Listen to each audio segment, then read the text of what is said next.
Ayan po mga kabida, isa hong magandang oras po sa lahat. Welcome po sa aking channel. Ito po maganda kong pag-usapan po at diskusyonan po mga kabida po.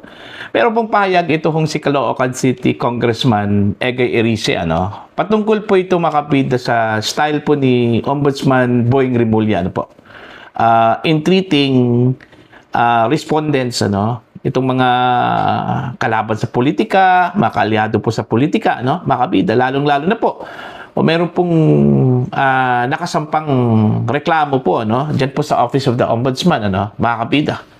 Ang sabi po ni Congressman Erice sa isang interview po ni Attorney Edwin Lasierda po sa kanya sa Billionaire News Channel mga kabida.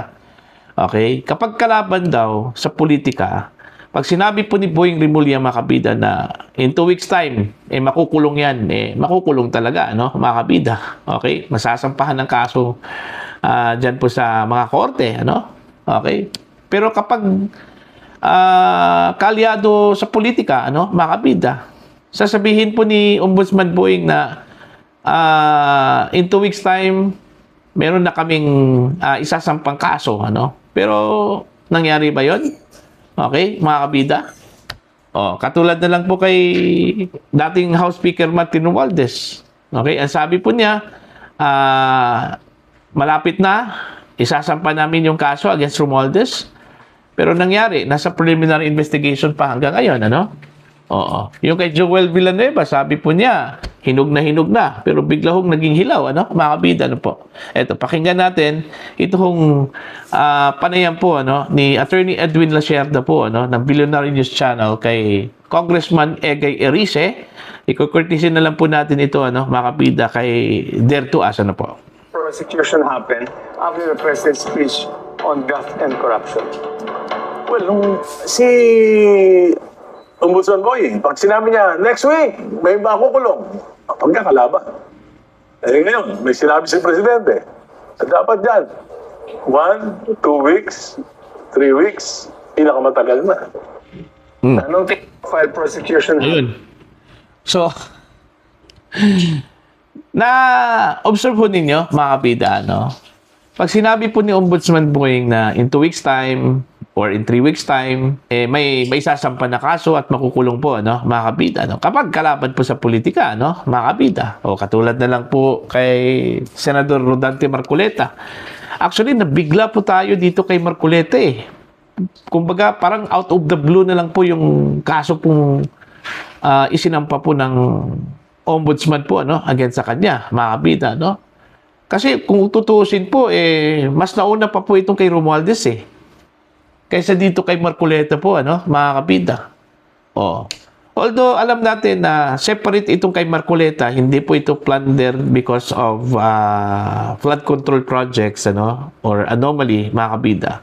Ito po ay patungkol sa kanyang campaign contribution na kanyang tinanggap daw mga kabida during the 2025 midterm elections. Okay, nung tumakbo po siya bilang senador po mga kabida. Okay? Pero laking gulat na lang po natin dahil ang buong akala natin okay po, walang problema 'yon. Kasi mismo yung COMELEC po mga kabida ay inexonerate po itong si Marcoleta dito ho sa hindi ho niya pag-declare sa kanyang statement of expenditures. Okay, mga kabida, o itong SOSE. Okay, na ni-require po ng COMELEC sa mga kandidato after the election na isasubmit po. Okay? Kasi pinayagan daw ng batas yun, mga kabida, sabi po ng COMELEC. Pero nabigla na lang po tayo dahil inimbestigahan na pala ng Office of the Ombudsman. At ginawang plunder po, mga kabida, yung kaso po, ni Marcoleta. O ang bilis po Mabilis pa siya, alas 4 po. Okay? Mula sa pag-build up po ng kaso, mga kabida, Okay? Hanggang doon ho sa pagsampa po ng kaso sa Sandigan Bayan. Napakabilis po. Kasi kalaban po sa politika Yun yung impression po, mga kabida. Pero kapag kaalyado po, katulad na lang po ni Romualdez, mga kabida, ang tagal. Always nating maririnig po, sa media, sa social media, yung pahayag po ni Ombudsman Boying Rimulya, mga kabida, na iniimbestigahan na po nila ito, ano. Pero wala kang naririnig kung kailan po isasampa ang kaso, ano, mga kabida. 'Di ba? Wala kang naririnig na taning in 2 weeks time, in 3 weeks time, ano, isasampa na namin yung kaso. Ngayon, preliminary investigation pa po.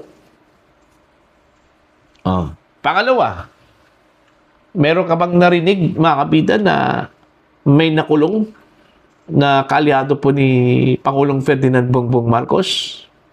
Siguro merong iniimbestigahan, ano, mga kabida. Pero may sinampahan na ba ng kaso? Kung tutuusin po, halos magkasama po silang lahat na iniimbestigahan because isa lang po yung reklamo po dito, ano? Flood control scandal, mga kabida. Tapos, ang iba po ay nauna, no? Ito na lang. Konkretong example po, itong bago po, no? Si Leviste. Mag-inang Loren at saka Leandro Leviste po, ano, mga kabida. Sinampahan po ng complaint for preliminary investigation dyan po sa Office of the Ombudsman, ano, mga kabida. Plunder at saka graft. Okay, patungkol po ito sa 10 billion pesos na solar power contract, ano, mga kabida, ng kumpanya po ni Leviste sa gobyerno. Okay? Marami hong nagsasabi na mas mabilis pa raw ito sa alas 4.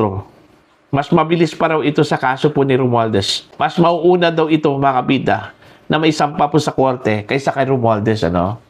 Well, titingnan natin. Yun, haka-haka lang po yun, ano? Mga kabida, ng mga observers, ng mga kritiko po, ano? Mga kabida. Okay?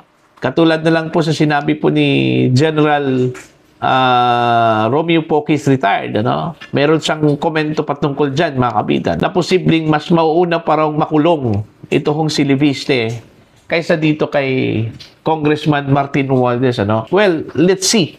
Titingnan natin kung mangyayari po yan na mas mauuna pa po na masampahan ng kasong plunder ito hong si Leandro Leviste at saka si Loren Legarda, mga kabida.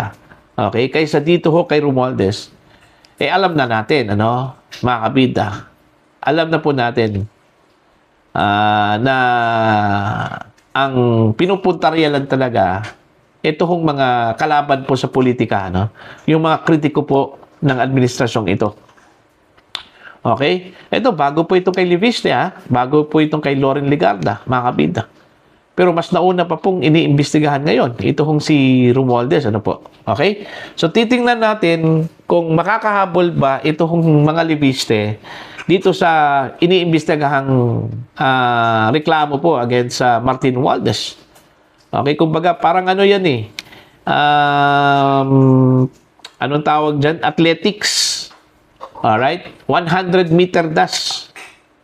Okay? Siyempre, mabilis yun kasi 100-meter dash lang po yun, ano, mga kabida. So, nauna hong tumakbo ito hong si Romualdez, mga kabida, no? Okay? At sumunod ito hong si Leviste, ito hong si Loren, ano, mga kabida. Pero titingnan natin kung makakahabol ba itong dalawa dito ho kay Romualdez. Titingnan natin kung sino po ang mauna po sa finishing line, mga kabida, ano po. Kung si Romualdez ang mauna po sa finishing line, okay, at i-convert natin dito sa pagsampahon ng kaso ng ombudsman against sa kanya, siguro, may sasabi ho natin, mga kabida, na malamang patas ito kung si Ombudsman Boying Remulla, mga kabida. Walang sinasanto po ito. Makaalyado man o makritiko man ng administrasyong ito, basta iniimbestigahan po nila at mayroon pong kaso, mga kabida, yun. Pero kung mauuna, ito hong dalawa, mga kabida, sa finish line, ito hong si Loren at saka si Leandro Leviste, at mahuli itong si Romualdez, mga kabida, alam na this. Okay?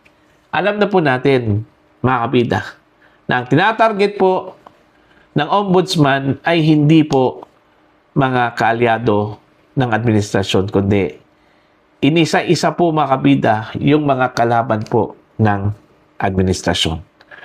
Okay?